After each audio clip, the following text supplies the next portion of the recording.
Where your treasure is, there will your heart be also. God has given us unlimited treasures in His Word.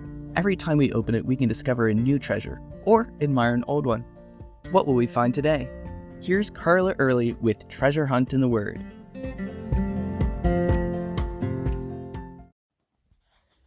When you bring up spiritual things, often people say something like, "Yeah, I know I should get back to church. I just haven't found a church I like yet." Of course, it doesn't matter if they moved to the area a year ago or 10 years ago.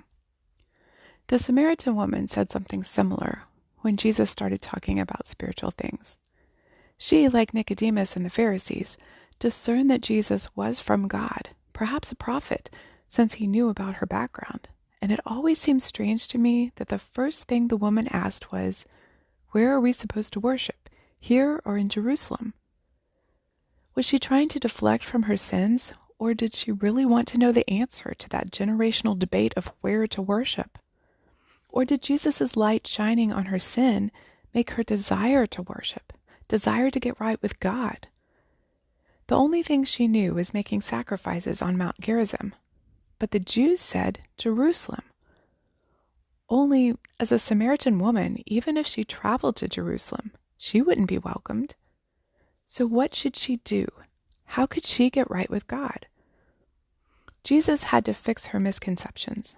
He started out with, "Woman, believe me." And that's the first thing she had to do, believe. That's always the key to getting to a right relationship with God. Believe who He is. Believe His promises. Believe what He's done for us. Jesus went on, "The hour is coming when you will neither on this mountain nor in Jerusalem worship the Father." Jesus knew that once He died on the cross, people would have no need for temples, priests, altars, or rituals. And those things would be taken away from them anyway when the Jewish temple would be destroyed in 70 AD by the Romans, who would then destroy the worship of the Samaritans by killing their priests on Mount Gerizim. But even in the Old Testament, the temple, priests, altars, festivals, and rituals weren't the key to real worship. In fact, in Amos 5, God tells them, "I hate and I despise your feast days, and I do not savor your sacred assemblies. Though you offer me burnt offerings, I will not accept them. I will not hear your songs." Why? Because their heart wasn't right. They were going through the motions, following the law, but it meant nothing because their hearts were in rebellion to Him. In Malachi, they were bringing lame and blind animals to sacrifice to God. So even if the woman went to Jerusalem and made the sacrifices there, the ritual itself didn't do anything to heal her heart. Jesus continued by saying, "The hour is coming and now is, when the true worshipers will worship the Father in spirit and truth, for the Father is seeking such to worship Him." God is spirit, and those who worship Him must worship in spirit and truth. Jesus revealed to this ignorant outcast woman that the new covenant, God is in the heart. All the symbols and rituals are unnecessary. Everywhere is a sanctuary, and each believer is a priest who can worship on their own. It's not a specific place or a specific race. It's all about the heart. God isn't confined to a temple, a mountain, or even a church building. We can come to Him anywhere, anytime.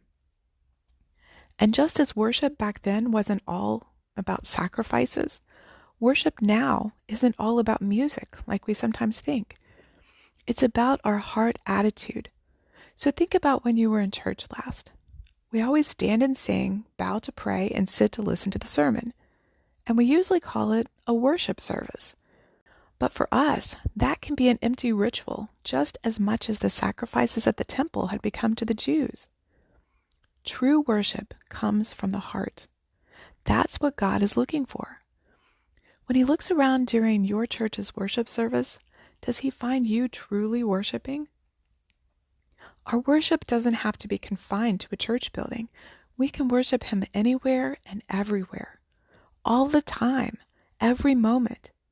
So today, as Paul wrote in Romans 12:1, "I urge you, brothers and sisters, in view of God's mercy, to offer your bodies as a living sacrifice, holy and pleasing to God. This is your true and proper worship. You can contact us at treasurehuntintheword@gmail.com.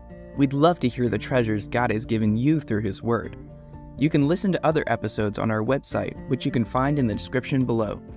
Thank you for listening, and remember, where your treasure is, there will your heart be also.